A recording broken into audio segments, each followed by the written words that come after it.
আলিপুরদুয়ারে জি 24 ঘন্টা লোকসভা লোকাল নিয়ে সাধারণ মানুষের প্রশ্নের উত্তর খুঁজতে কোন কোন কাজ হয়েছে, এখনো কোন কোন কাজ বাকি রয়েছে, এই সমস্ত কিছু জানার জন্য জি 24 ঘন্টা লোকসভা লোকাল নিয়ে আলিপুরদুয়ারে।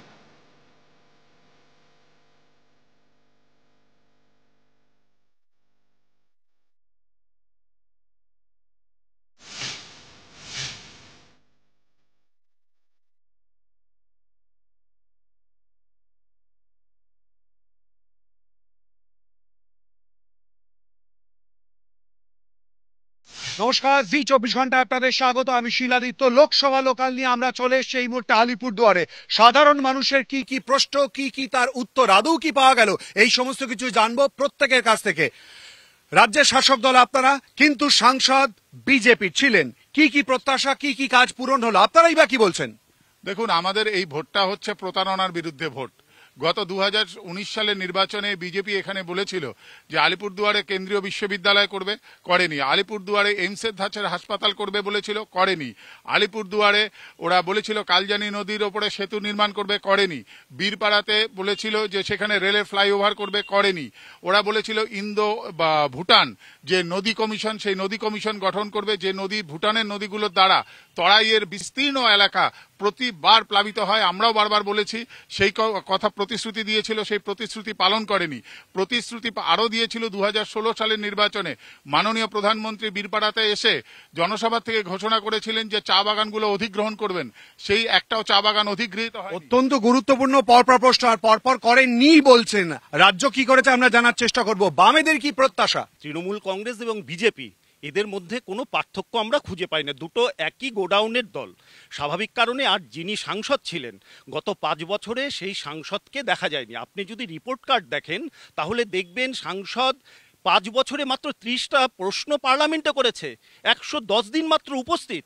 এবং আলিপুরদুয়ার জেলায় যদি আপনারা চা বাগানের অবস্থা দেখেন, 68টা চা বাগানের মধ্যে 12টা চা বাগান বন্ধ, এবং অনাহারে ঢেকলাবাড়ি চা বাগান থেকে শুরু করে কালচিনি চা বাগানের শ্রমিক অনাহারে মারা যাচ্ছে, একটা ভয়ঙ্কর পরিস্থিতি, অথচ সাংসদ এর কোনো দেখা নেই। খুব গুরুত্বপূর্ণ প্রশ্ন, এ নিয়ে অবশ্যই করে যাব। কংগ্রেসের কি বক্তব্য, কি দাবি? পশ্চিমবঙ্গের প্রান্তিক জেলা আলিপুরদুয়ার জেলা, তার মধ্যে আলিপুরদুয়ার লোকসভা কেন্দ্র। এখানে বহু জনজাতি মানুষের বাস, চা বাগানকে কেন্দ্র করে মূলত এই জেলা।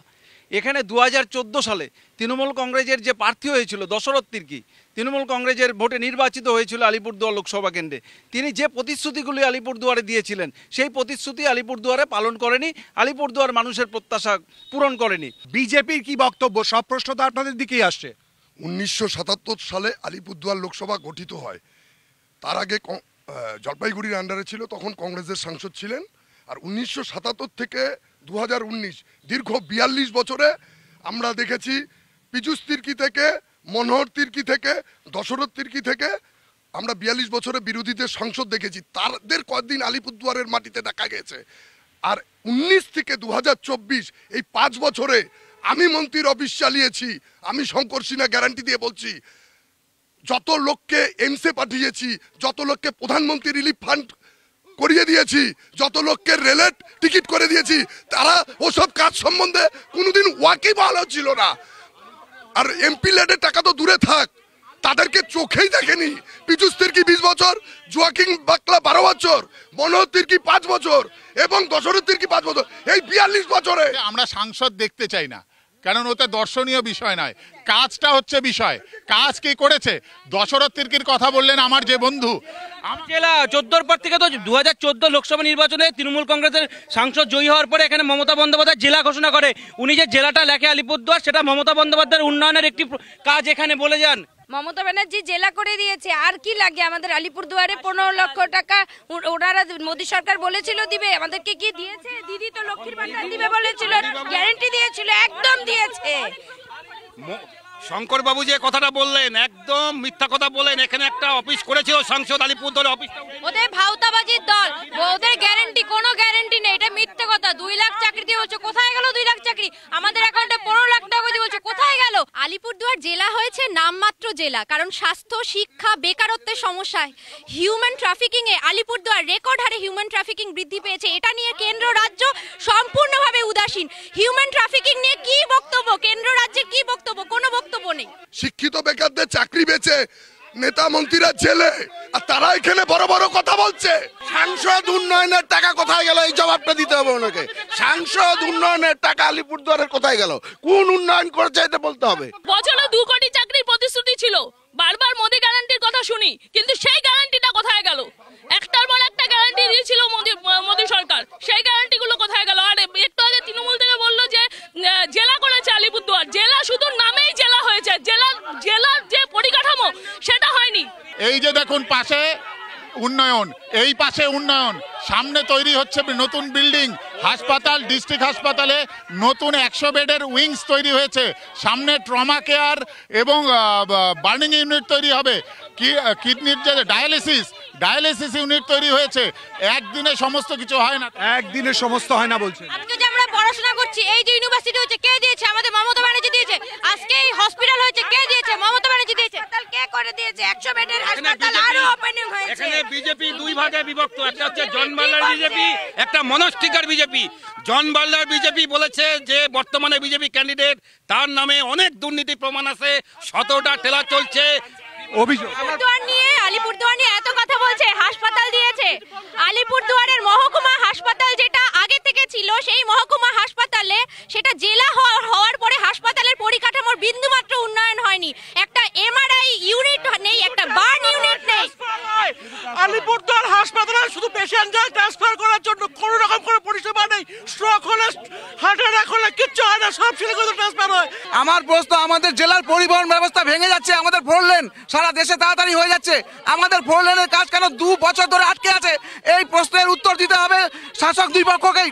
আলিপুরদুয়ার হাসপাতালে গিয়ে দেখুন একবার, বারবার হাসপাতালে কথা হচ্ছে, বলছে হাসপাতাল ঘুরে আসুন। হাসপাতালে গেলে পরে ওই শাসক দলের নেতারা সিসিউর বেড পায়, কিন্তু সাধারণ মানুষ। হাসপাতাল হচ্ছে তৃণমূল কংগ্রেসের একটা ব্যবসার জায়গা, যেরকম চাকরি বিক্রি করেছে সেই রকম হচ্ছে হাসপাতালটাকে নিয়ে এরা ব্যবসা করছে। ওই বিরোধীদের থেকে বেশি দেখা গেছে আমাদের সংসদ জনবাল্লাকে।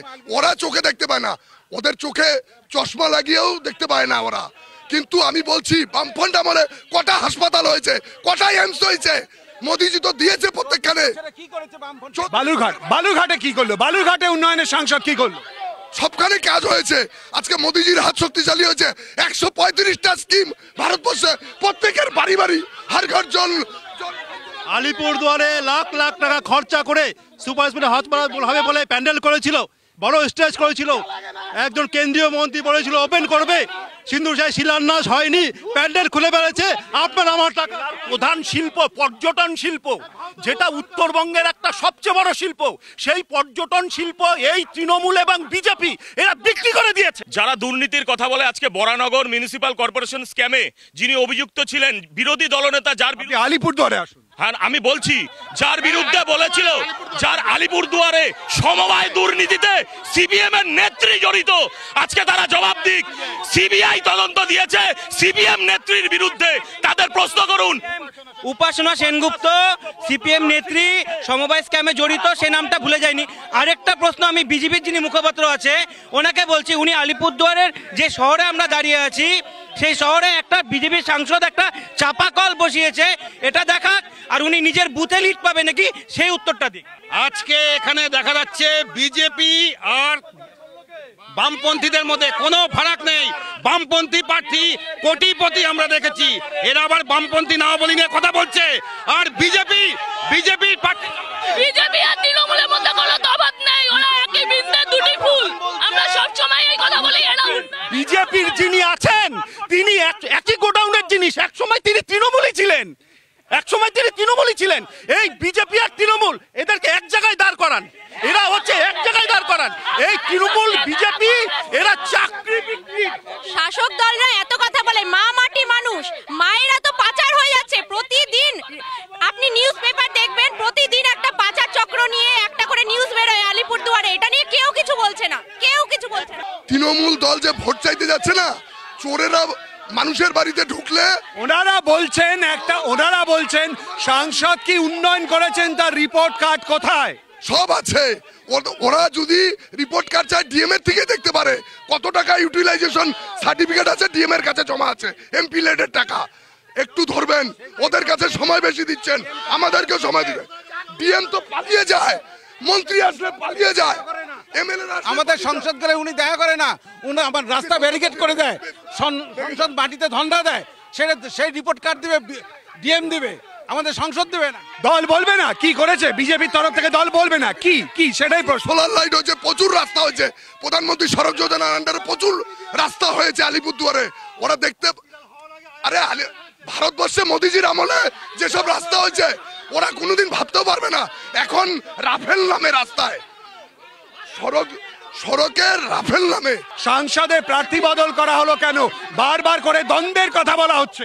5 বছর রেশন 5 কেজি করে সবার ঘরে যাবে, হর ঘর নল, মোদিজির স্কিম, যত সব নাম পাল্টে দিচ্ছে এই রাজ্য সরকার, সবই মোদিজি। ওরা শ্বেতপত্র প্রকাশ করুক, আমাদের চ্যালেঞ্জটা অ্যাকসেপ্ট করুক, ওরা শ্বেতপত্র প্রকাশ করুক। আর আমরা কি কি উন্নয়ন করছি সেটা বলছি। চা বাগানের শ্রমিকদের 200 বছরের দাবি ছিল, সেই শ্রমিকদের দাবি মেনে আমরা চা শ্রমিকদের জমির পাট্টা দিচ্ছি, চা সুন্দরী প্রকল্পের মাধ্যমে তাদের ঘর দিচ্ছি, ক্রেশ হাউস হচ্ছে, চা বাগানে হাসপাতাল হচ্ছে। আর ওরা প্রতিশ্রুতি দিয়েছিল রাজবংশী ভাষাকে সংবিধানের 8ম তপশিলে জায়গা দেবে, সেটা দেয়নি। বলেছিল নারায়ণী ব্যাটালিয়ন তৈরি করবে, সেটা করেনি। বলেছিল 250 কোটি টাকা ব্যয়ে ঠাকুর পঞ্চানন বর্মা মিউজিয়াম করবে, সেটা করেনি। ওদেরকে আমরা চোখে আঙ্গুল দিয়ে দেখে দিচ্ছি 19 সালে কি কি প্রতিশ্রুতি দিয়েছিল। এখানে রাজবংশী অধ্যুষিত এলাকা উত্তরবঙ্গ, জলপাইগুড়ি, আলিপুরদুয়ার, কোচবিহার, আমাদের যে প্রতিশ্রুতি দিয়েছিল রাজবংশী নারায়ণ সেনা, সেটা আজ পর্যন্ত দিল না। এখানে পঞ্চানন বর্মার যে মিউজিয়াম বানাবে সেটাও করে দিল না। ভাষাকে 8ম তপশিল করে দিল, সেটাও করলো না। পর অভিযোগ। ওরা বিজেপি বলছে কাজ হয়েছে 2 জনের। গতবারের প্রার্থী যিনি কেন্দ্রীয় মন্ত্রী জন বাল্লা তার নিজের ব্যক্তিগত সম্পত্তি বাড়িয়েছে অবৈধভাবে, এবং তিনি অভিযোগ করেছেন মনোজ বাবু সম্পর্কে যিনি বিজেপির সভাপতি ক্যান্ডিডেট। জন বাল্লা প্রতিশ্রুতি দিয়েছিলেন এখানে আমাদের আলিপুরদুয়ারে একটা এয়ারপোর্ট গঠন করবেন, সেটা হয়নি। বান্দাপানি চা বাগান দত্তক নিয়েছিলেন, একদিনও পাড়া দেননি। ওনার রিপোর্ট কার্ডে উনি পেয়েছেন 25-3, এতেই পরিষ্কার জন বাল্লা কিরকম ক্যান্ডিডেট। তৃণমূলের থাপ্পার নাম চা সুন্দরী, ডুয়ার্সের অধিকাংশ চা বাগানে চা সুন্দরী প্রকল্পের কোনো কাজ হয়নি। এটা মমতা ব্যানার্জির সবথেকে বড় থাপ্পা। চা সুন্দরীর নামে এই তৃণমূলের নেতারা কোটি কোটি টাকা তোলাবাজি করেছে।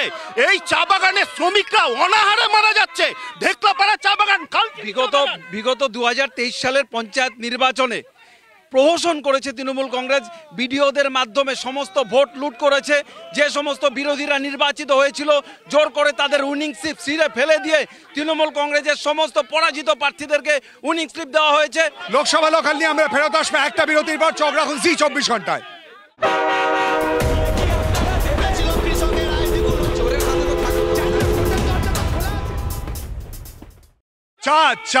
চা শ্রমিকদের উন্নয়নের জন্য, সাধারণ মানুষের উন্নতি প্রকল্পের জন্য, কর্মসংস্থানের জন্য কিছুই করেননি বলে ওনারা দাবি করছেন, অভিযোগ করছেন।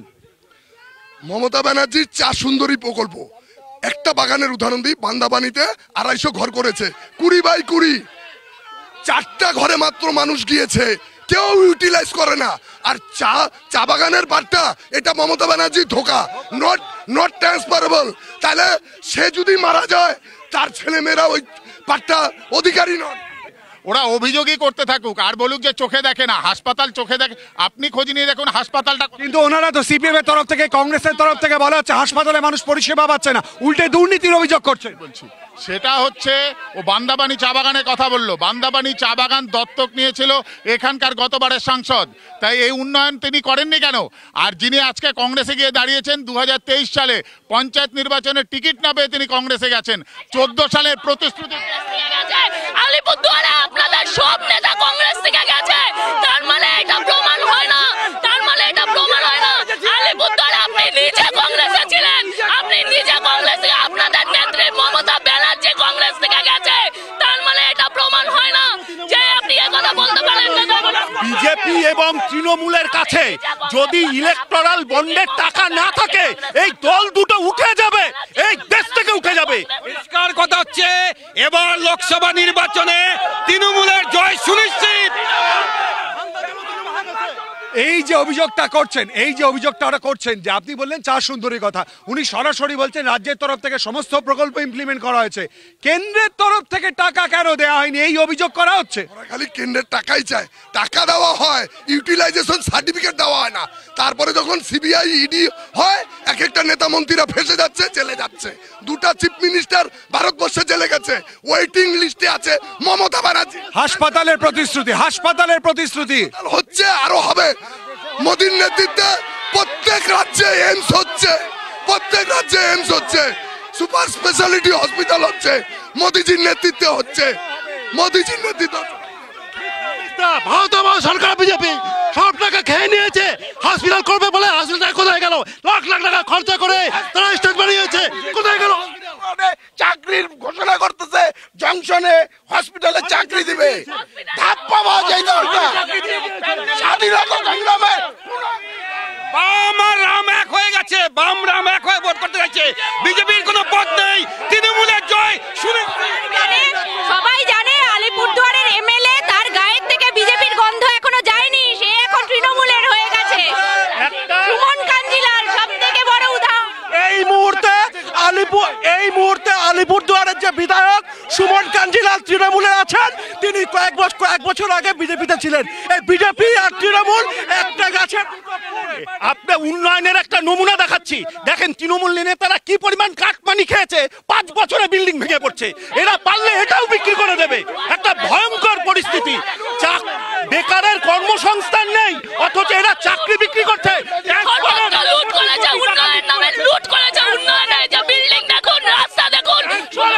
দুর্নীতির অভিযোগ, সরাসরি দুর্নীতির অভিযোগ কংগ্রেসের তরফ থেকে, বামেদের তরফ থেকে, বিজেপির তরফ থেকে রাজ্যের শাসক দলের বিরুদ্ধে বারবার করে এই অভিযোগ। দেখুন, যে দুর্নীতি সেগুলো হচ্ছে অভিযোগ, একটাও এখনো প্রমাণিত হয়নি। আর ইডির যে কনভেকশন রেট সেটা হচ্ছে 2.38%। ইডি সিবিআই এটা বিজেপির সিস্টার অর্গানাইজেশন হিসেবে কাজ করছে। আজকে কেজরিওয়ালকে ভরেছে ভেতরে, সেখানেও কোনো এভিডেন্স নেই। আপনারা দেখবেন বোফোর্স কেলেঙ্কারিতে রাজীব গান্ধী যেমন আলটিমেটলি মুক্তি পেয়েছিলেন, যেমন 2G কেলেঙ্কারির যে অভিযোগ উঠেছিল সেই 2G কেলেঙ্কারিও পর অভিযোগ এবং পাল্টা অভিযোগ। কিন্তু আলিপুরদুয়ার নিয়ে মূলত কাজের জায়গা এবং সেই প্রশ্নের উত্তর খোঁজার জন্য আমরা হাজির হয়েছিলাম। লোকসভা লোকাল আলিপুরদুয়ার থেকে আপাতত এ পর্যন্তই। চোখ রাখুন জি24 ঘন্টায়, সঙ্গে থাকুন। বাংলার আওয়াজ, বাঙালির আবেগ, জি24 ঘন্টা।